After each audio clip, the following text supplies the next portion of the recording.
No, Gavin, we don't not work in solidarity with our brothers and sisters in the federal government. Ass. The following podcast contains... This man is responsible for so much filth. Explicit language.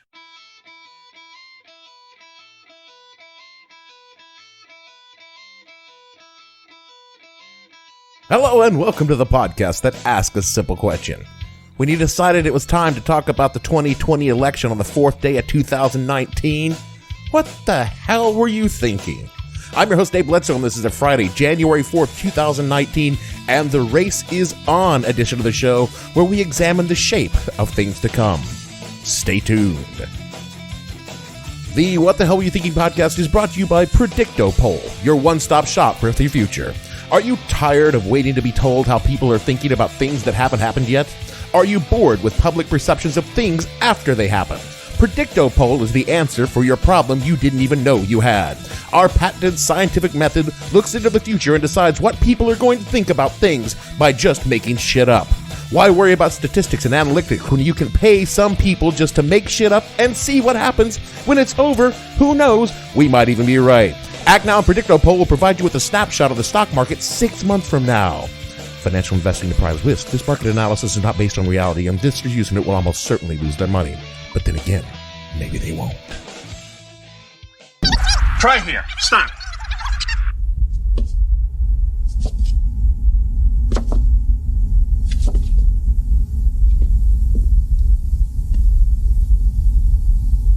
What the hell am I looking at?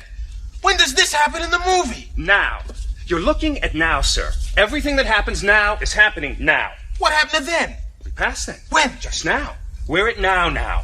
Go back to then. When? Now. Now? Now. I can't. Why? We missed it. When? Just now. When will then be now? Soon. Nature abhors a vacuum.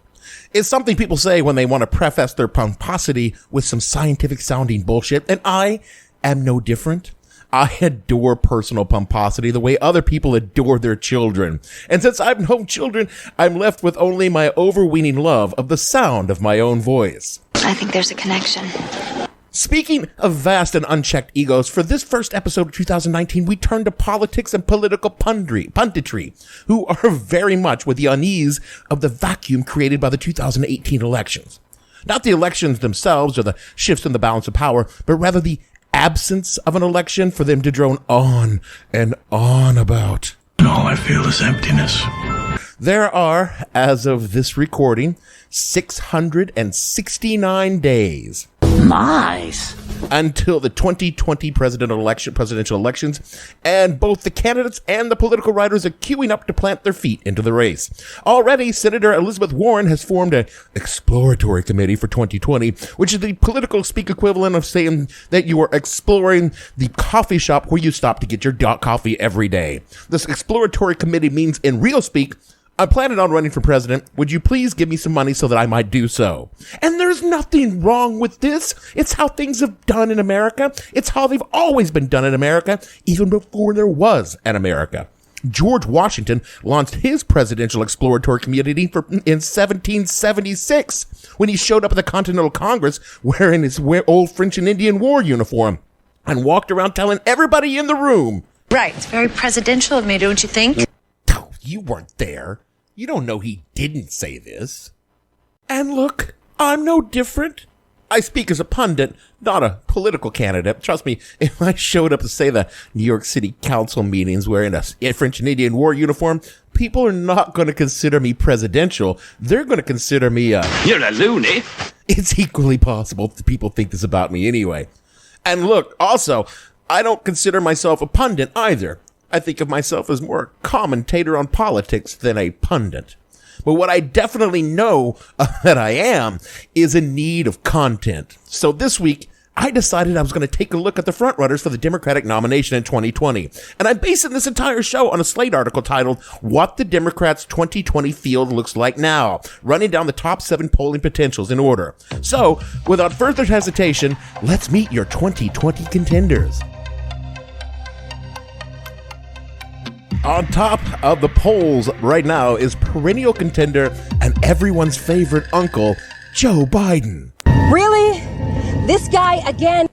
That's right, Delaware's own big fucking deal veteran senator and two-term popular vice president and inspiration hands down the funniest onion character of all time, Diamond Joe. Owners and employees of numerous establishments along Biden's route reported seeing him attempting to get rides from customers, telling them that he needed to get to Charlotte pronto so he could give a big fancy speech in front of some real uptight gas bags. He was here last night and he kept buying everyone sitting at the bar mimosas. So I cut his tab off at about $400. But when I asked him to pay up, he said all he had was a pack of Marlboros.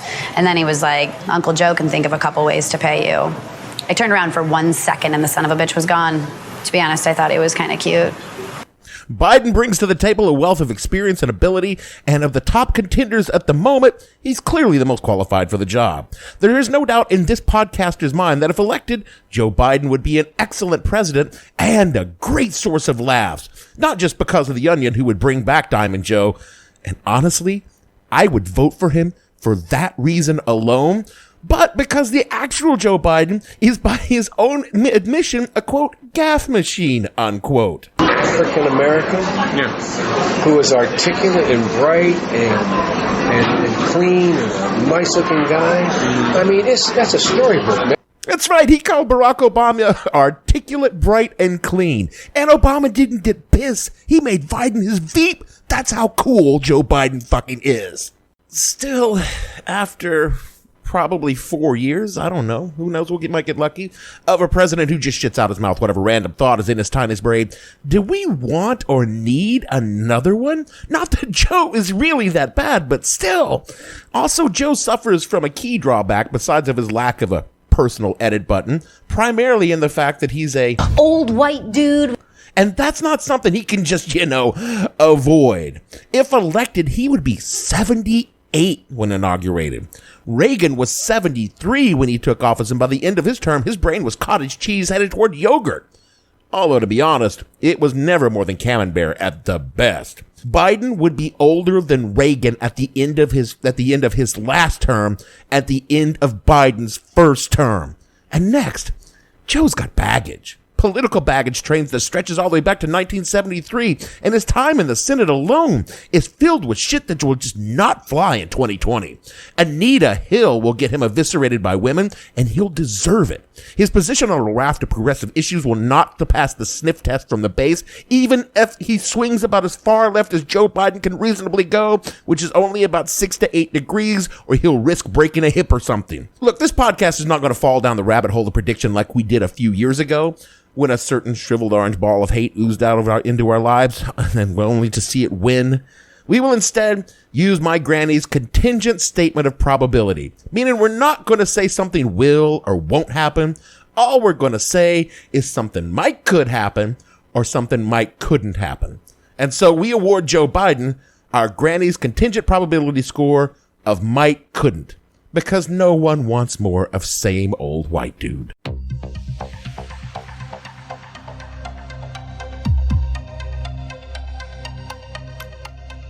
Coming in just behind Joe Biden, and remember, at this point, polls are basically equally name recognition, is none other than our man, Bernie. Don't Bernie me!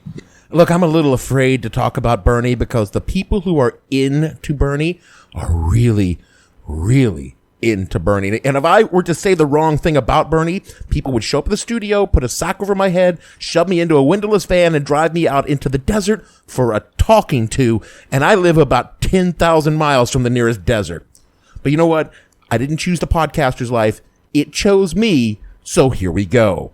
Vermont's senior senator, Bernie Sanders, has not announced officially he is running in 2020, but he maintains a strong and deeply connected apparatus from his 2016 run. He enjoys good approval numbers and tops the list as one of the most liked politicians in America. Vermont voters approve of him by 63%. Trump would kill one of his kids. I mean, like, definitely Tiffany, maybe Eric, for those kind of approval numbers. Would that work? Absolutely. Without question, Sanders has driven the ideological conversation of the Democratic Party steadily to the left and has proposed several popular with the base ideas, even popular with not the base, with like swing voter ideas, such as Medicare for all and pressing for climate change as a looming issue.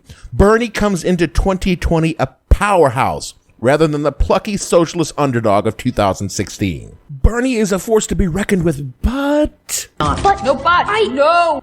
Sanders would be 79 at the time of inauguration, so he suffers from the old white dude syndrome more than Joe Biden. And also, he suffers from too much of a good thing, because once where he stood alone as the stalwart of the progressive left, he's now joined by a plethora of progressive politicians staking claims on ideas he first championed. And take this with the fact that Bernie isn't a Democrat. Never has been. He caucuses with the Democrats, but he's remained proudly independent. So he still lacks the bedrock support of the party apparatus, which faces Bernie bros means something whether you want it to or not. Also, as we go into primary season, all the faults that people overlooked or ignored in his campaign against Hillary will come rushing back.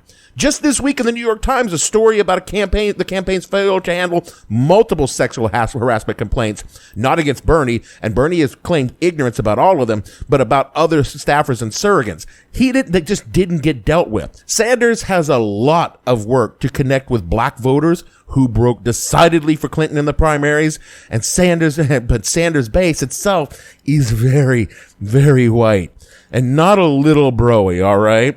These things still very much exist, perhaps even more so, and these are the things that are going to bring Sanders supporters to my door with a sack and a white van.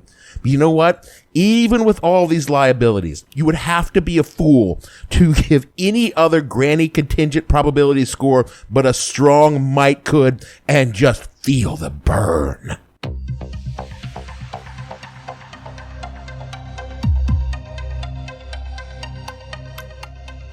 Elizabeth Warren may be first out the gate, but she's number 3 on our list for polling. Massachusetts Senator Elizabeth Warren has all the progressive bona fides. Are you just trying to piss me off, or is that really how you say that? No one actually knows how that fucking word is pronounced, all right? She has all the progressive bona fides of Bernie Sanders, but is actually a Democrat, which is a good thing to be if you want to be the Democrat nominee.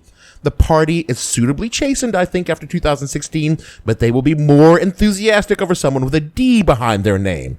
And Warren's positions are stellar. She's years younger than Biden and Bernie, though she too will be in her 70s by inauguration. But again, she's not a dude. She is older and a woman, but not an old white dude. And women are a winning proposition right now, fueled by righteous and rightful rage than the the groper in chief and justice frat boy beer lover on the court. Democrats are primed for a woman the way they weren't maybe with Hillary, and Warren comes without the Clinton baggage. She also has experience and a portfolio of policy ideas and legislation to back her up. So Elizabeth Warren is definitely a contender. And still... Why do you hate me? I don't hate anyone. I'm just trying to be honest here. Elizabeth Warren kind of feels to me like yesterday's news. It's just a feeling. I haven't, but I don't think I'm alone. Her polling hasn't been great. I mean, she's not even getting into the teens at any major polls. And also, God, that DNA thing, that thing just didn't go over well at all. Sanders' candidacy in 2016 grabbed the baton for a lot of Warren's positions and ran away with it, leaving her looking as little like a latecomer instead of the early advocate she actually is. And I just can't shake the feeling that she really should have run in 2016, where even if she didn't win, she'd be far better positioned for 2020 than she is now. I mean, that's hindsight, but a lot of politics is knowing when to jump, and Liz didn't jump. So we award Elizabeth Warren's Granny's Contingent Probability Score of Mike Couldn't.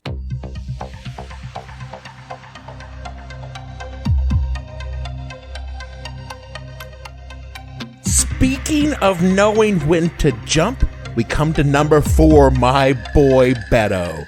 He's just so dreamy.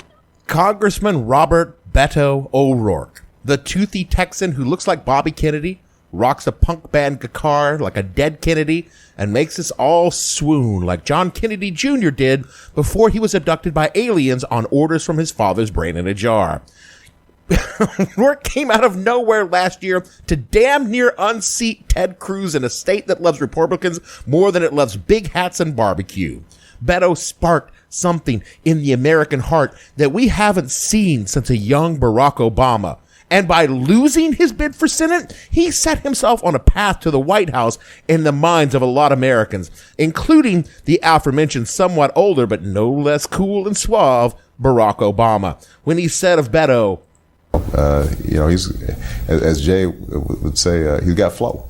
Former Obama staffers, including the lads from Pod Save America, put it bluntly when they said, knowing when to do something is vital. Barack Obama, a one-term senator, knew that 2008 was his year when on paper it seemed insane.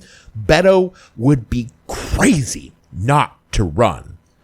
Except... Why do you do this? Who the hell is Beto O'Rourke?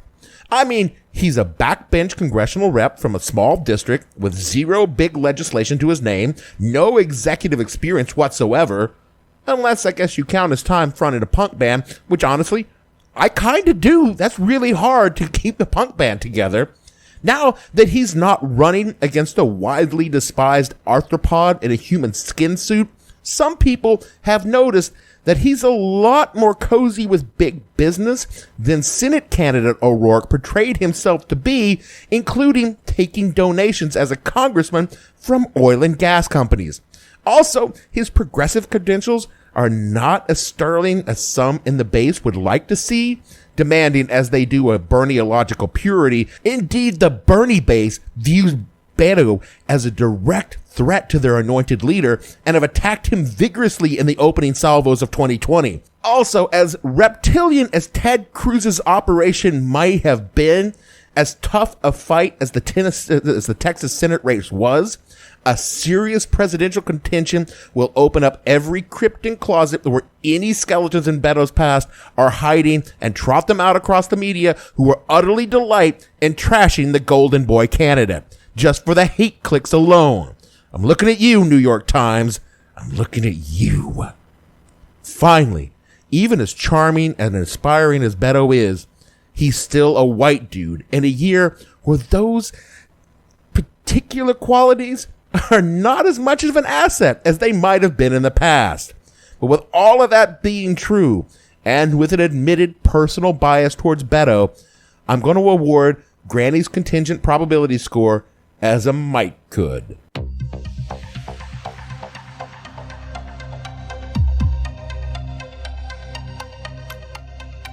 Next, we come to California Senator Kamala Harris. Junior Senator and former Attorney General Harris rose steadily to national prominence in the fight against Trump and his minions over the past 2 years. She's rightfully earned a reputation as a tough fighter on the Hill, a stalwart progressive, and a powerful voice for the resistance. I get a hell yeah!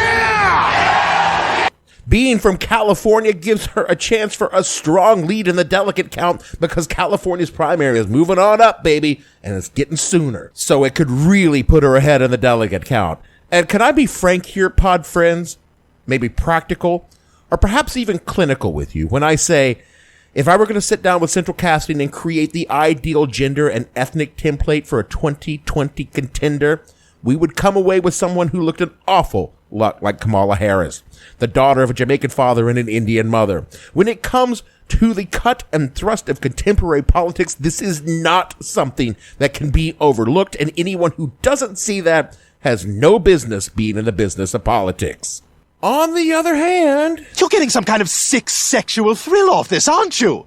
Harris's past as an attorney general has some blemishes that weigh heavy with the lefties, and not just with the Sandinistas, but with the activists for Black Lives Matter movement and people for criminal justice reforms. Senator Harris has been a proponent of criminal justice reform. Attorney General Harris's record doesn't reflect such an ardent zeal. Jacobin Magazine, which is admittedly pretty far left, they make me look like Joe Biden here, but they make some good points on Harris's record on civil liberties. She settled cases against large corporations with some very shady shit, and rather than pursue them in court, she even let semi-sentient slime organism and current Secretary of Treasury Steve Mnuchin's former company get off for her illegal disclosures that literally left people homeless in the wake of the housing crisis. The left has a long memory for things like this. And finally, and most disgustingly, the same thing that makes Kamala Harris's stellar image, ethnicity, and gender really good for the left will play hard in the right-wing hate machine of racism and misogyny. And that makes it hard to connect with even the softer elements of white America that gave us the current embarrassment in chief. I don't like that this is true, but no one could possibly ignore that this is true. Taking all of this into account, though, we very much award Kamala Harris with Granny's Contingent Possibility Score of might could.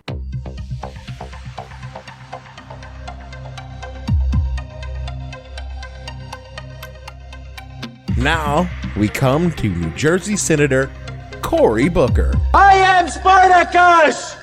There's a lot to like with Cory. He seems genuine, earnest, and legitimately concerned about the lives of the people he represents. This is the guy who, as New York's mayor, shoveled snow out of people's driveways personally, even when he wasn't actively running for office. He's got solid progressive credentials on the big issues, and a few that are Cory's own issues, like federal jobs guarantees. He excels at the kind of feel-good, soaring rhetoric that gets people on their feet and cheering. And as an African-American who comes from a working-class background and worked his way up, he connects with black voters in a way that goes even beyond Barack Obama's upbringing and touches them where they live, work, and play. This is a powerful combination that honestly ought to have Booker much higher on the rankings than where he is now. And still... Here we go again.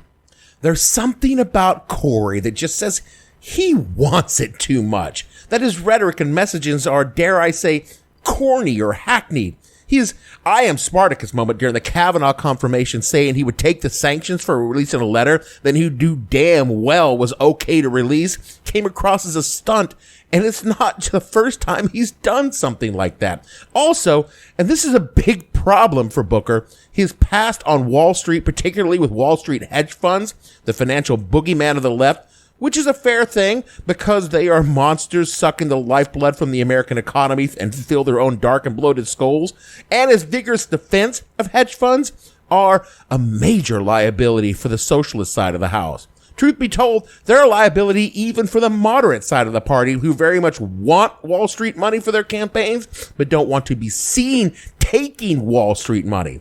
And finally, he's voted against some of Sanders-sponsored healthcare legislations, which has put him in the crosshairs of the Sanders machine. And that's not a place anyone wants to be if they want to mount a serious challenge in 2020. So because of all this, we weigh and measure Cory and award him a Granny's Contingent Possibility Score of might couldn't.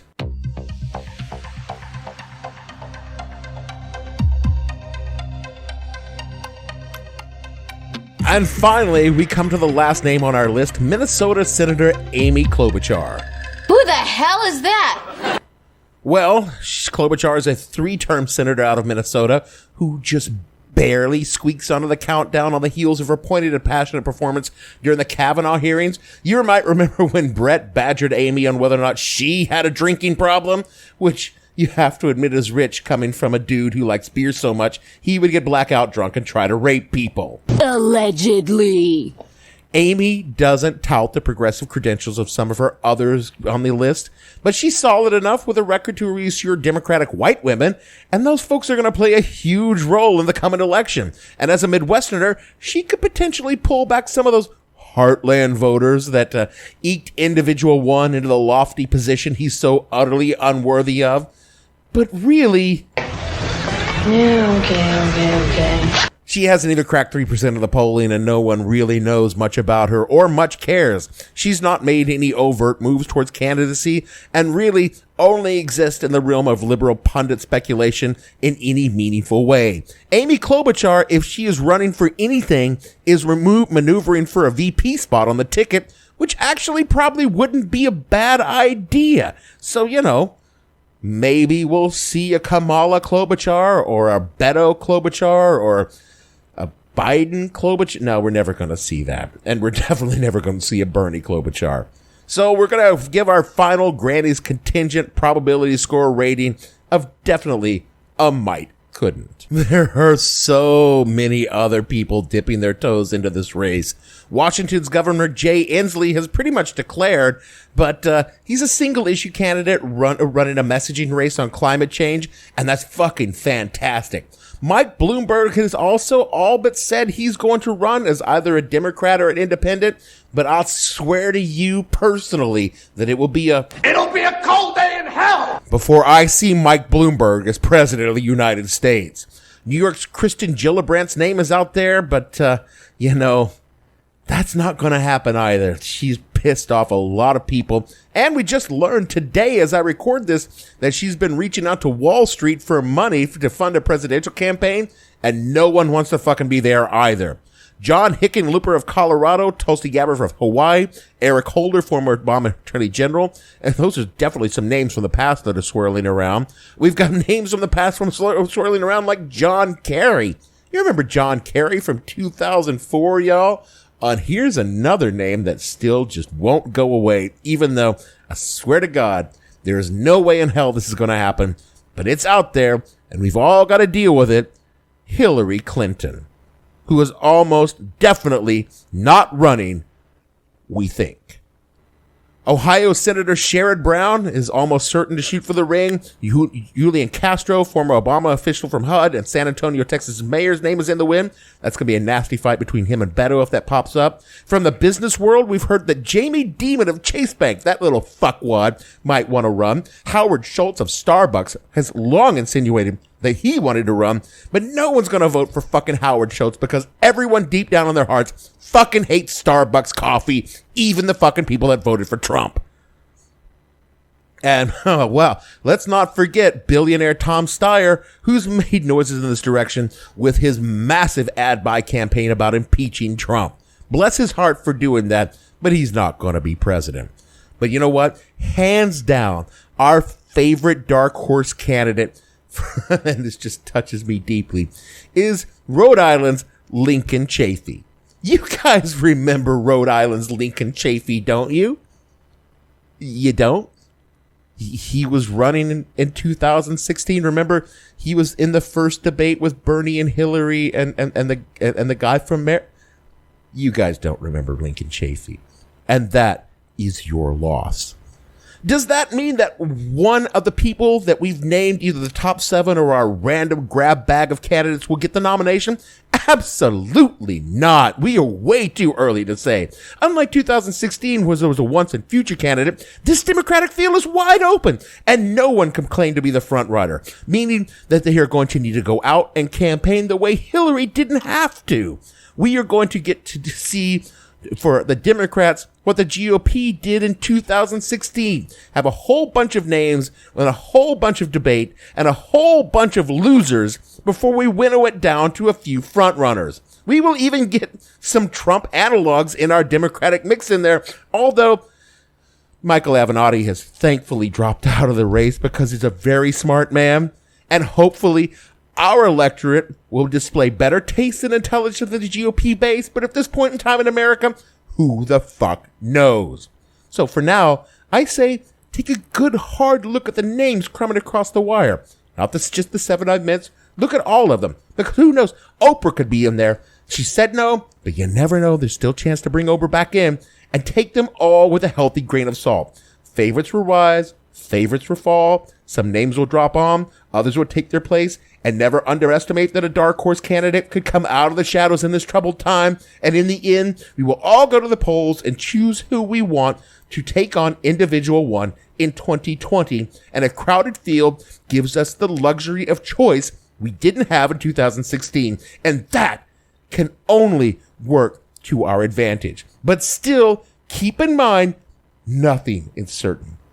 If you want a snapshot of how uncertain the 2020 field might conceivably be, there is very much a non-zero chance. And if I had to give this a hard number, I would still give it at least a 5% chance that Nancy Pelosi could be the Democratic nominee for president in 2020 because she's been president for at least a year or so. Stranger shit has already happened. That is it for our show this week. God, that was fun. I've been off political shows for a while because they were too damn depressing, but it was fun to jump back in the shallow end of the pool like that. Trust me, there's nothing more meaningless than speculating on an election that won't happen for almost 2 years. And if there's anything in this show excels at, it's being meaningless. But you know what? We still hope Beto wins.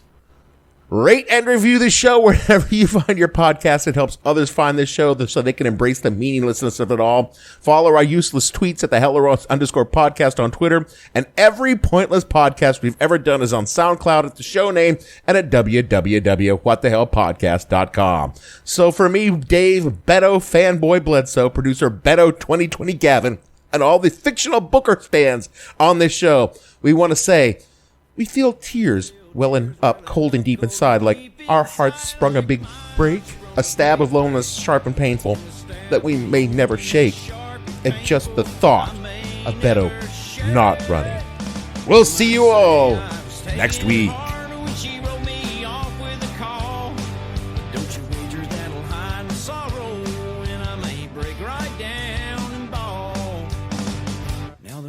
Is on and here comes pride up the backstretch. Heartaches are going to the inside.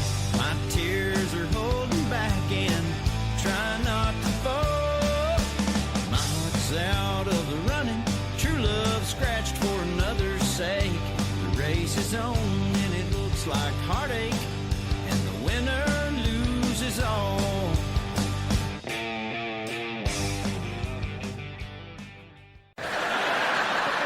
I have no ending for this, so I take a small bow.